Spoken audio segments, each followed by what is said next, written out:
The luxury mall sparkled with glass storefronts, polished marble floors, and the faint scent of designer perfumes wafting through the air. Shoppers in tailored outfits floated between boutiques, their arms draped with branded bags, their conversations peppered with talk of exclusives and limited editions. And then there was her, Amara. She walked in quietly, wearing a simple floral kurta, plain sandals, and carrying an old leather purse. There was nothing flashy about her. No designer logos, no oversized sunglasses, no hint of wealth. She moved with quiet curiosity, glancing into shop windows, not out of longing, but out of habit. She paused by a jewelry store, admiring a delicate necklace in the display. That was when she heard it. Two women nearby, dressed head-to-toe in couture, whispered just loud enough for her to hear. Did housekeeping get lost? I didn't know this mall let just anyone in. Their laughter was sharp, cold, meant to cut. Amara pretended not to hear. She smiled softly to herself, her eyes still on the necklace. She was used to assumptions, used to the sting of being judged by appearances. But what the snobby shoppers didn't know, what no one in the mall knew, was who Amara was married to. And as she stepped away from the display, her phone buzzed with a message. "Are you there? Need anything?" She smiled as she typed back. "Nothing. Just browsing, though. I was just mistaken for housekeeping." The reply came instantly. "I'll be right there." And what was about to unfold in that pristine, polished mall was something no one would forget. Amara continued strolling through the mall, bothered on the surface, but inside she could still feel the sting of their laughter. She passed by boutiques where attendants glanced at her with polite disinterest, their smiles only reserved for those draped in obvious wealth. She didn't mind. She'd lived long enough to know that clothes didn't make the person. Still, part of her wished just for a fleeting moment that people could see who she really was. And soon, they would. Because while Amara moved quietly between the stores, outside the mall's grand entrance, a convoy of sleek black cars pulled up. From the lead vehicle stepped a man in an impeccably tailored suit, his presence commanding but unpretentious. His name was Rafiq Khan, one of the most influential investors in the country, a man whose name could sway markets and whose fortune could buy the very ground people walked on. He wasn't there with an entourage or flashing cameras. He was there for one reason: Amara. As he walked through the entrance, store managers and mall executives were alerted instantly. Whispers spread like wildfire. "Is that Rafiq Khan? What's he doing here?" Male security straightened up, and the mall director personally rushed to greet him. "Mr. Khan, welcome." "We weren't expecting." Rafiq raised a hand to silence him, his eyes scanning the corridors. "Where's the owner?" Ow. The director stammered. We have multiple stakeholders, but not anymore," Rafiq said calmly. "Prepare. The paperwork. I'm buying the entire mall." The director's eyes widened. "Sir? But why?" Rafiq's gaze was steady. "Because my wife was mocked here. I intend to change the experience starting today." At that moment, Rafiq spotted Amara standing quietly near a window display. Her eyes lit up when she saw him, a soft, knowing smile shared only between two people who understood each other deeply. He walked straight to her, ignoring the stares, the whispers, the stunned gasps, and when he took her hand, the entire mall saw what they had been blind to. The woman they had laughed at was now the queen of everything around them. The luxury shoppers watched in stunned silence as Rafiq gently kissed Amara's hand, his eyes full of affection.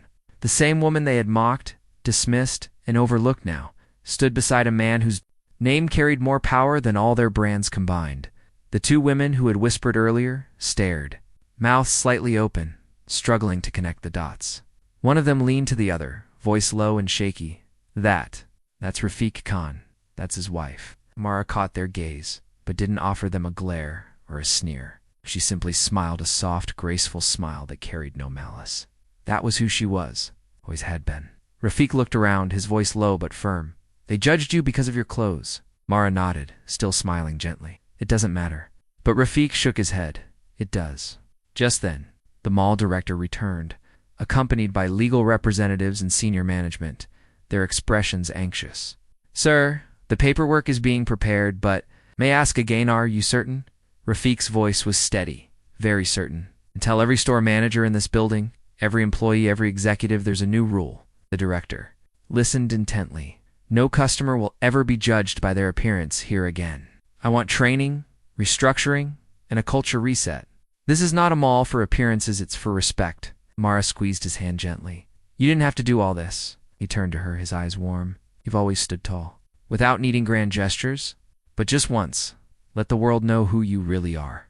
Around them, the people who had mocked her just hours before now stood silent. Their arrogance replaced with guilt, their pride crumbling under the weight of their own assumptions. Amara didn't need their apologies, because soon, this entire space would carry her grace, her kindness, her quiet power, and no one would ever dare laugh at her or anyone like her again. News of the acquisition spread fast, faster than anyone expected. By the end of the day, business channels, social media, industry insiders were all talking about it. Billionaire Rafiq Khan acquires luxury mall for his wife. From mockery to ownership, the story that changed a mall overnight. But inside the mall, something even more profound was happening. Rafiq didn't just sign ownership papers and leave. He stayed with Amara by his side, meeting the staff, the managers, and even the sales associates.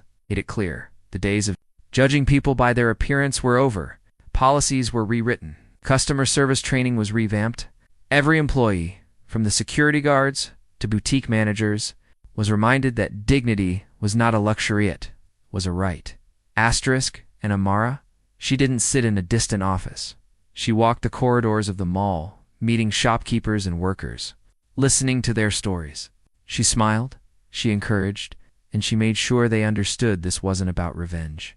This was about change. One of the salesgirls, who had watched everything unfold, finally gathered the courage to approach Amara. "Ma'am," she said softly, I'm sorry for how some people treated you." Amara smiled warmly. "Thank you, but I'm not here for apologies. Just promise me you'll never look at someone and decide who they are by their clothes." The girl nodded, her eyes sincere. "I promise." That day, Amara didn't just become the woman who owned the mall. She became the symbol of quiet strength, the reminder that respect must never be reserved for appearances.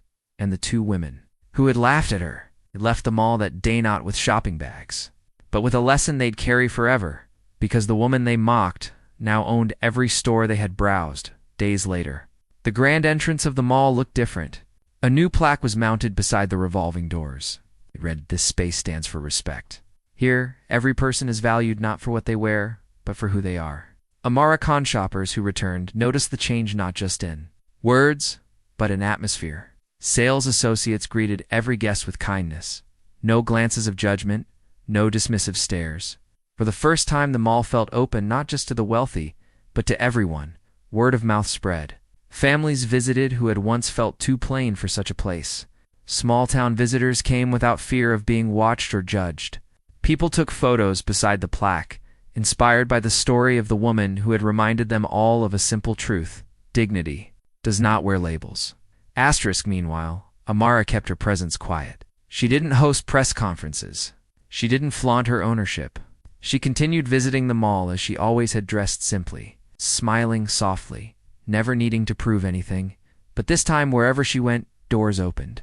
Smiles greeted her, not because of who her husband was, but because everyone now knew who she was.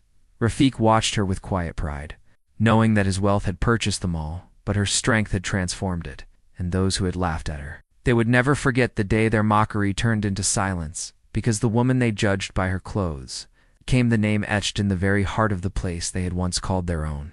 Months later, the mall wasn't just a shopping center anymore, it was a story, a statement. Visitors came not just for the luxury brands, but to experience the place where respect was rebuilt. The media still called it Amara's Mall, though her name wasn't plastered on signs. It lived in the way people were treated. One afternoon, as Amara walked past the jewelry store where she was first mocked, the attendant who had once ignored her now stood with a gentle smile. "Mrs. Khan," he greeted warmly, "we have new pieces you might like, and thank you for everything." She smiled, her eyes kind. "Thank you for seeing people differently now." As she continued walking, she noticed something else. A little girl tugged at her mother's hand, pointing at the engraved plaque near the entrance. Asterisk, "Mom, is that the lady who owns the mall?" Her mother smiled and whispered, "That's the lady who taught everyone here how to treat people right." Amara paused, her heart full. She didn't need gold jewelry or designer dresses to feel rich. This quiet shift in people's hearts was more precious than anything. And when she returned home, Rafiq welcomed her with his usual warm embrace. "How does it feel," he asked, "to have changed a place without raising your voice?" Amara smiled, her eyes soft. "It feels like my grandmother would be proud." Because respect, she knew, wasn't bought with money. It was earned with dignity, grace, the courage to stand tall, no matter what you wear. And from that day forward, the mall stood as a testament. Kindness is always in fashion.